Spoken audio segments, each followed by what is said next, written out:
Friends எல்லோரும் எப்படி இருக்கிறீங்க? சிவராத்திரி குலதெய்வ கோயிலுக்கு போகணும்னு சொல்லிட்டு போன வீடியோ சொல்லியிருந்தேன்.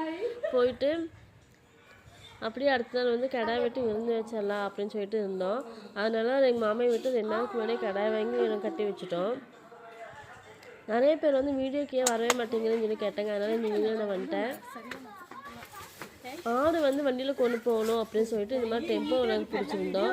மேலெலாம் அந்த சீட்டெல்லாம் போட்டு ரெடியாக கொண்டு வந்திருந்தார் அந்த அண்ணன். சூப்பராக இருந்துச்சு. ஸோ நாங்களும் ஒரு சைடு உட்காந்துட்டு ஆட்டுக்குட்டி வந்து ஒரு சைடு கட்டி வச்சுருந்தோம். அது சமத்தாக உட்காந்துட்டு வந்துச்சு. அங்கேயே எந்த தொந்தரவுமே கொடுக்கல. பாப்பாங்களுக்கெல்லாம் செம்ம ஜாலி. நானும் இந்த மாதிரி வந்ததே இல்லை. அதனால் நானும் நல்லா என்ஜாய் பண்ணிட்டு வந்துட்டு இருந்தேன். பாப்பாங்க வந்து பேசிக்கிட்டே வந்துட்டு இருந்தாங்க வேடிக்கை பார்த்துட்டு. அதுக்கப்புறம் கொஞ்சம் வந்து டீயெல்லாம் வாங்கி கொடுத்தாங்க. குடிச்சிட்டு ஜாலியாக பேசிகிட்டே வந்துட்டு இருந்தோம். இதெல்லாம் ஒரு புதுசாக இருந்துச்சு எனக்கு. இந்த மாதிரி நிறைய பேர் வந்து எங்கேயாவது வெளியே போகிறதுனா இந்த மாதிரி வண்டியில் போயிட்டு உட்காந்து பேசிட்டு இந்த மாதிரி போகிறது ரொம்ப ஜாலியாக இருக்கும். எனக்கு ரொம்ப பிடிக்கும். கோயிலுக்கு வந்து மாமியார் வீட்டுக்கு கோயிலுக்கு போகிறதுனா 2 மணி நேரம் ஆகும். ஒரு வழியாக கோயிலுக்கு போயிட்டோம். அங்கே போயிட்டு பாட்டெல்லாம் போட்டுருந்தாங்க. பாட்டு சவுண்ட் தான் கேட்கும்.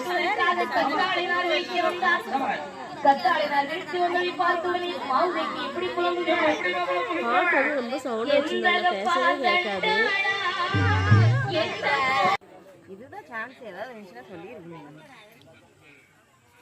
நைட்டு வந்து பார்த்தீங்கன்னா டெம்போக்குள்ளே உட்காந்துட்டாங்க.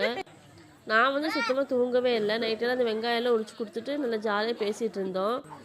விடிஞ்சதுக்கப்புறம் முதல் பூஜை எங்களோட தான்.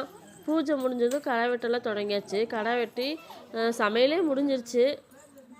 நேரமே சமைச்சு முடிச்சுட்டாங்க. ஒரு 10-10:30 போல் சமைச்சு முடிச்சுட்டாங்க. அந்த ஊரில் பார்த்திங்கன்னா மட்டன் குழம்பு ரசமெல்லாம் செம்மையாக வைப்பாங்க. எப்படி தான் அப்படி டேஸ்ட்டு வைக்கிறாங்கன்னே தெரில.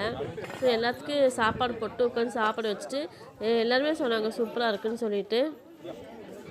எல்லோரும் சாப்பிட்டாங்க, திருப்தியாக சாப்பிட்டாங்க. நாங்களும் நல்லா சாப்பிட்டு கிளம்பிட்டோம். ஏன்னா இப்போ கிளம்புனா தான் வந்து எங்களுக்கு கோயம்புத்தூர் பஸ்ஸு கிடைக்கும். கூட்டம் இல்லாமல் கிடைக்கும் ஓரளவுக்கு. அதனால் நாங்கள் கிளம்பிட்டோம்.